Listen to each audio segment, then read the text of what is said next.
Sir एक वापस कश्मीर पे लेके आऊँगा सर। एक बहुत ही कॉमन वर्ड है कि रेडिकलाइजेशन बहुत ज़्यादा कश्मीर में हुआ या हो रहा था पहले भी और अभी भी। ये किस हद तक सच है सर, और उसका क्या अंतर पड़ा आवाम के ऊपर? देखिए, रेडिकलाइजेशन जो है वो एक बहुत अब आम से लोग शब्द इस्तेमाल करते हैं। तो रेडिकलाइजेशन जो एक तरफा नहीं होता है, वो हम लोग सब में एक एलिमेंट ऑफ रेडिकलाइजेशन है। रेडिकलाइजेशन कोई बुरा शब्द नहीं है।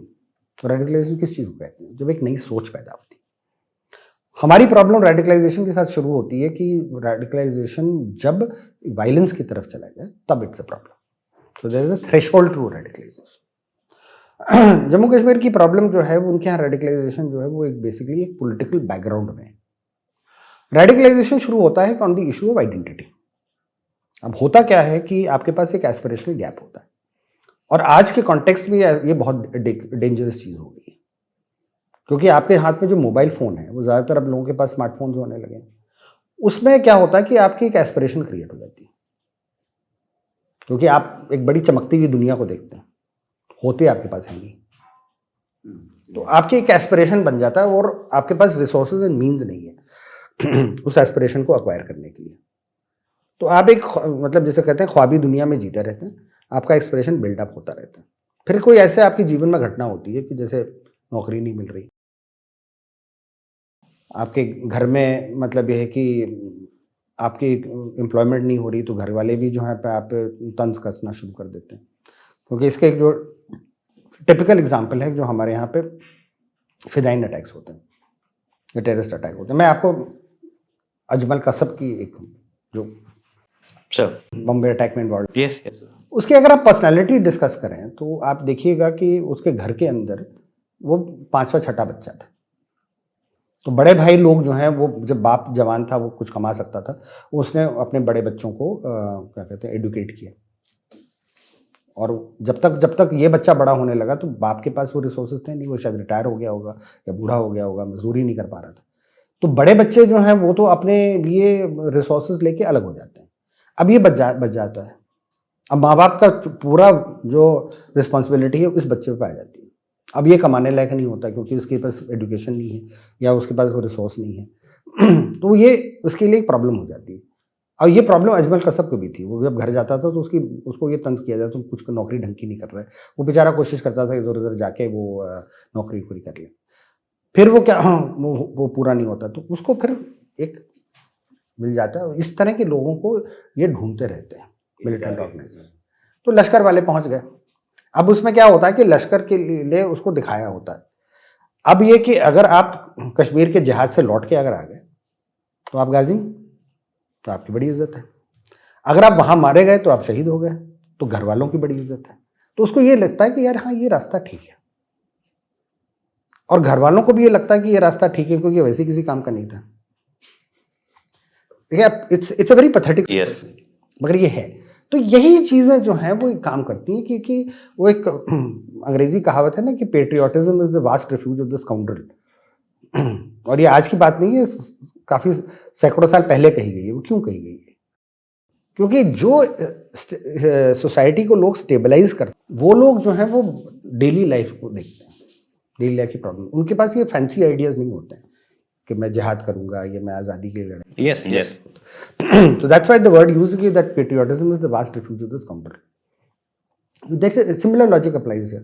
तो इस तरह के लोग जो हैं वो हमेशा रेडिकलाइजेशन के लिए तैयार होते हैं। कभी कभी इसमें मतलब परसीव्ड, जैसे कहते हैं हम लोग, परसीव्ड ग्रीवियंस। कभी कभी it can be as ordinary something like कि वो गर्लफ्रेंड छोड़ के भाग गई, तो आप सोच रहे हैं कि यार ये मेरे साथ क्यों हुआ। फिर घूम फिर के आपके पास आता है, अच्छा क्योंकि मैं कश्मीरी हूँ इसलिए हुआ, क्योंकि मुसलमान हूँ इसलिए हुआ। तो फिर आप इसको वो आइडेंटिफाई करने लगते हैं। फिर आपके ऊपर वो आइडियाज आना शुरू हो जाते हैं। फिर आप सोशल मीडिया इस्तेमाल करेंगे। अब जहाँ वहाँ पे हमारी एक और पुलिसिंग की एक इशू आ जाता है कि हम जब देखते हैं तो हम देखते हैं कि अरे हाँ ये आदमी जो है वो इस तरह की बातें लिख रहा है, तो हम उसको आइडेंटिफाई कर लेते हैं। कभी कभी वो नहीं होता है। कभी आप उसके लाइक पेजेस देखिए तो आप देखिए कि वो आईसिस का पेज लाइक कर रहा है, वो अलकायदा का पेज लाइक कर रहा है, या वो लश्कर का पेज लाइक कर रहा है। वो चीज़ें नज़र नहीं आती ना ऑर्डिनरी फर्स्ट बाइक, उसमें आप थोड़ा सा पेनिट्रेट करना पड़ता है। तो वो उस वक्त तक वो ट्रेंडिंग है, वो रेडिकलाइजेशन की तरफ जा रहा है, उसकी सोच जो है बन रही है, मगर अभी वो वायलेंस के लिए वो तैयार नहीं है। तो होता क्या है कि फिर ये लोग जो हैं वो उस तरह के लोगों को देखते हैं, फिर उनको और वो फीड करेंगे। जो तैयार हो जाता है वायलेंस करने के लिए उसको रिक्रूट कर लेंगे। तो that is this pattern that they follow. तो कश्मीर में क्या हुआ सर?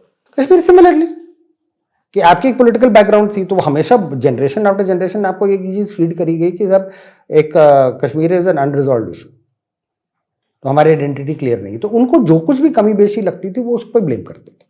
तो जब आपका 84 में फारूक साहब की सरकार डिसमिस होती है, which is actually the trigger point of the current thing, तो 84 में के पहले 53 में भी शेख अब्दुल्ला की सरकार डिसमिस हुई थी, उसके बाद उनको अरेस्ट कर लिया गया था।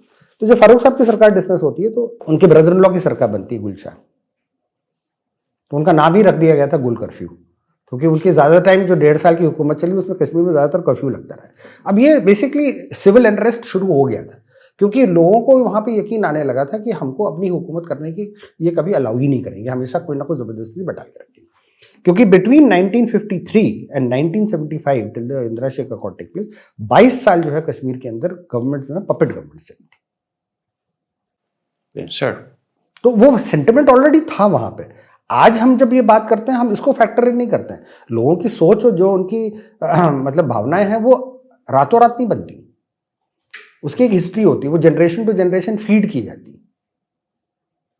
मेरे फादर आर्मी में थे जब मैं छोटा था, तो 65 की लड़ाई चल रही थी। तो मैं अपने मतलब अगर कोई मुझे डांटता था तो मेरा पहले ही सवाल होता था कि मैं क्या पाकिस्तानी हूँ? कैंट पहनने के लिए के टाइम पे आपको सिर्फ वही सुनाई देता था। तो एक बच्चा होके मेरे लिए एक इमेज जो है वो गंदे आदमी की पाकिस्तानी था। तो ये आपकी कंडीशनिंग हो जाती है सर।